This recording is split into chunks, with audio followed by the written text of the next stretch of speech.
we're not doing only networks and building radio networks and running mesh and running things like that. We also do quite a lot of TV.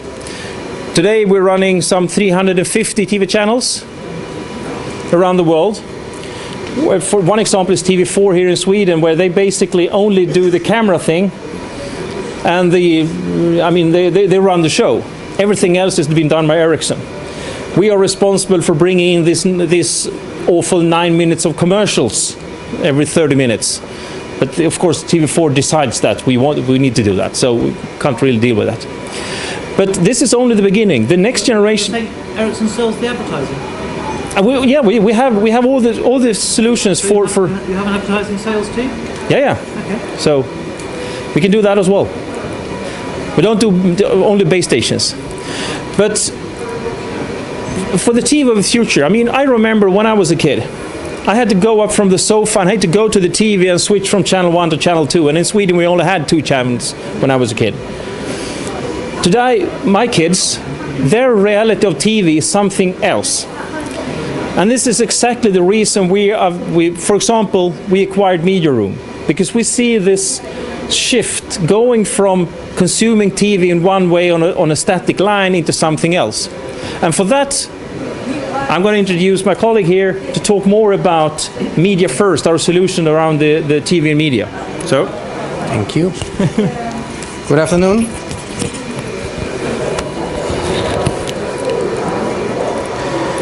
Good. So what we're going to show now, it's a concept demo on how we see the next generation TV user experience will look like.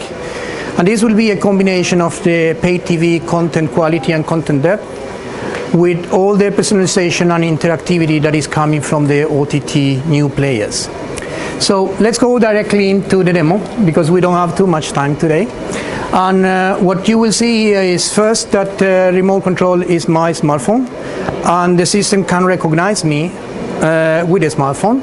So in this case, I am Mike. And you will see in the main menu where the focus information, you will see social feeds, it can be news headlines. You will see promotions according to my watching behavior. And you will see 3 basic options for me to explore and discover content. The first option is the content that the system will put together according to my preferences. So it is not related to the DVR, it's not related to live or VOD, it's the content that I want to watch. So the first section is recommendations. So it's content that I will probably not be able to discover by my own, but I have external sources that are bringing certain recommendations, like Rotten Tomatoes, or there are recommendations from my social networks.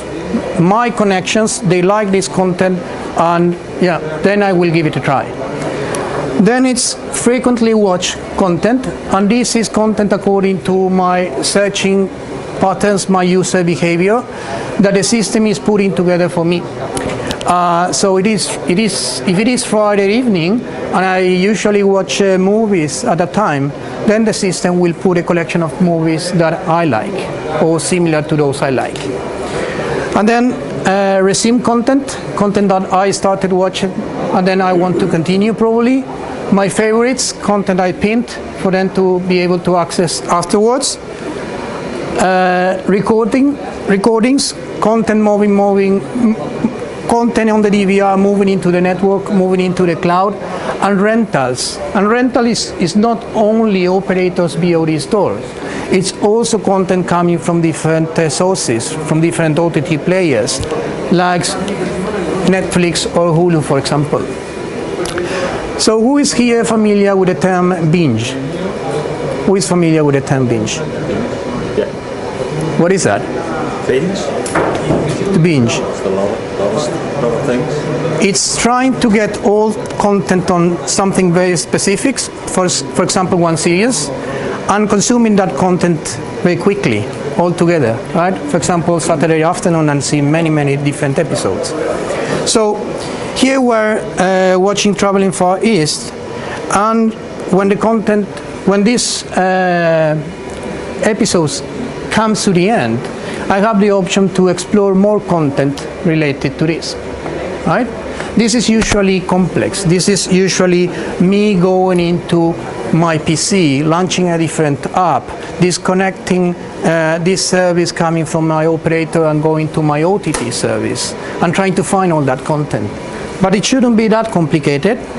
The system can search all that content for me, again, through the operator's VOD store, through different OTT applications, and put that together in another section. So it is easy for me to discover that content. Another case related to live TV, especially related to sports, because Mike is a sports fan, is a multi-view. So here Mike can assemble a channel with many different sources and watch soccer and American football all together. When it comes to the advertising, the system will present an ad that is target for Mike. And because of Mike is usually watching a lot of car programming, then we will place an ad that is according to his own preferences. But he can also modify those preferences. And then Mike has a wife, she's Elsa. And when Elsa comes to the room, then the multi-view will be adapted. And Elsa is golf fan, so we will get some golf programming here. Another case is a new version of what we currently call the guide or the EPG, but it's slightly different.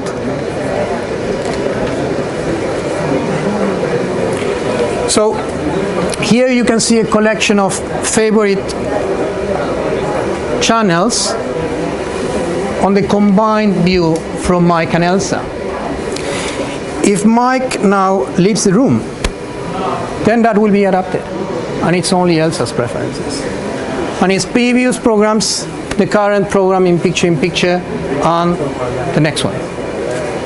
So Elsa wants to watch Breaking Bad,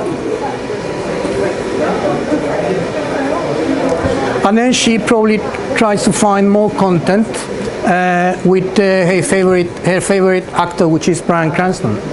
So, show me more from Bryan Cranston. So the system will do a search and will present the results. But this is too much, it's 96 different shows. So I want a subset of this, and I want drama content. Show me drama only.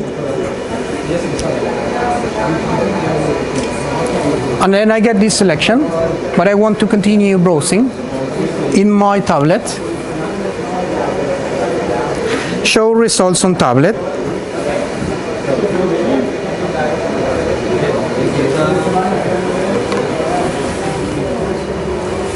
And then I go to my tablet, open the application. It's again HTML5 UI, so very consistent UI across all different devices. I can browse here, select a movie, and then send it to the big screen to continue watch it from my living room. Do we have time for one case more, or we give some time for questions? Yeah.